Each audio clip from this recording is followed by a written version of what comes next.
Hello everyone, welcome to our new video and welcome to our new garage. Things have been changed the past time and we finally have a place for our own. So as you can see, the Civic is already here and it's been like 2 months since I've got a new video. So now we are proceeding the rest of the project. So since we have our own place, we don't have to move our car outside every time after our workday. So we can now fully strip the car without the worry about the car being soaked outside. So the bonnet's removed and the dashboard, so that we have more space to adjust the tunnel, etc. And the wire loom is going to be removed as well. Of course, with the wiring removed, and we are gonna make a custom one, which is also being shown in the video later. Unfortunately, I'm not 26 anymore, so sitting in a tight space like this can be a real pain in the ass.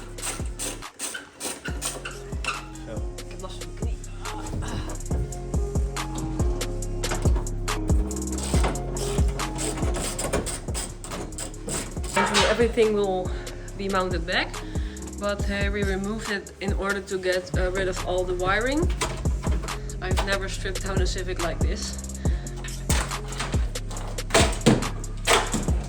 Hoppa. So we're removing the wiring. So yeah, we have to make space for the welding, which is the next thing. So in the previous video I've said that we would 3D scan the front truck towers first, but we have different priorities now. So we're doing some preparation work for the upper cooling housing. So by removing the intake manifold. So this is facelift K20, and normally they have a cast intake manifold including with the coolant housing, but now we are mounting a pre-facelift, so it's like the V-shape intake manifold, and we use a coolant housing externally. This one needs a bolt to drill and be tapped, so we can mount it remotely from the intake manifold. Otherwise you will use the pressure of this lip. Over here you can see us aligning the engine and transmission. So from that on we can design the engine mounts.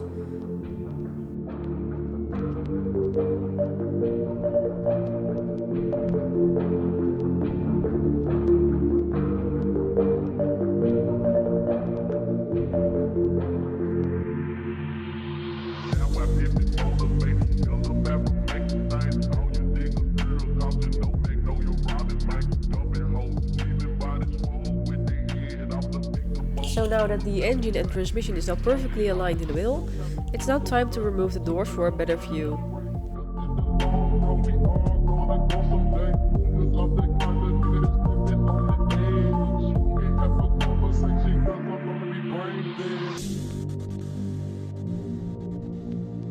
So we now have a clear overview about how the engine is supposed to sit in the engine bay and combining with the transmission. So this is a clear overview. From this we can build further. We are 1 week further now, so we've bought some new tools and equipment. So we're planning to pull out the engine and transmission to make precise cuts over here. And over here we're gonna make some custom engine mounts. We're just gonna make them by hand. So as you can see, we've marked as straight as possible lines for cutting. So this is also the beginning, this is the preparation work of the transmission tunnel.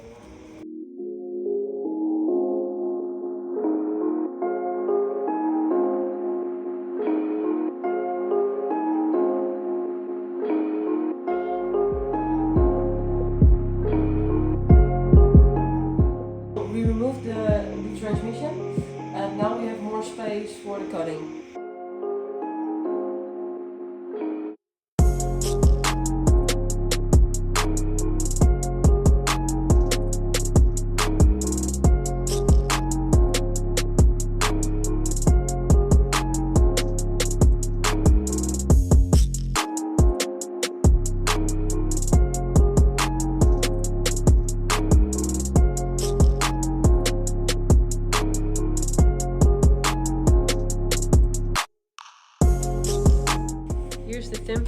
engine mount, and we're gonna make this out of steel.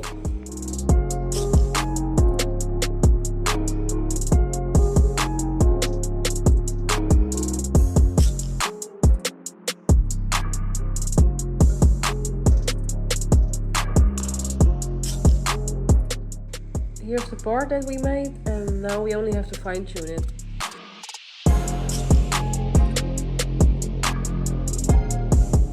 So these are the engine mounts, the base plates of the engine mounts.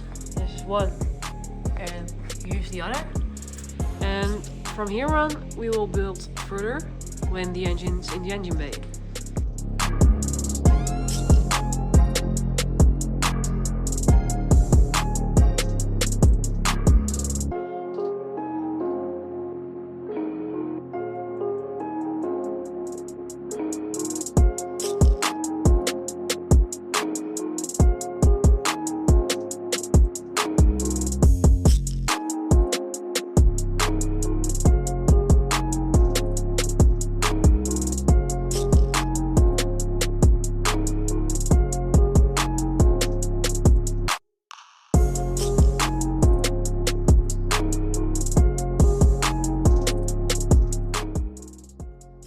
Okay, now that we are done with the engine putting back in the engine bay, the next thing we're gonna do is making the engine mounts.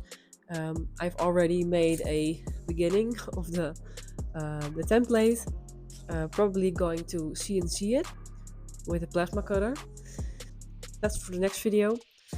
In the next video, we will also show you the progress on the tunnel. So as you can see, Erwin already started measuring with the tunnel, which I also want to save for the next video.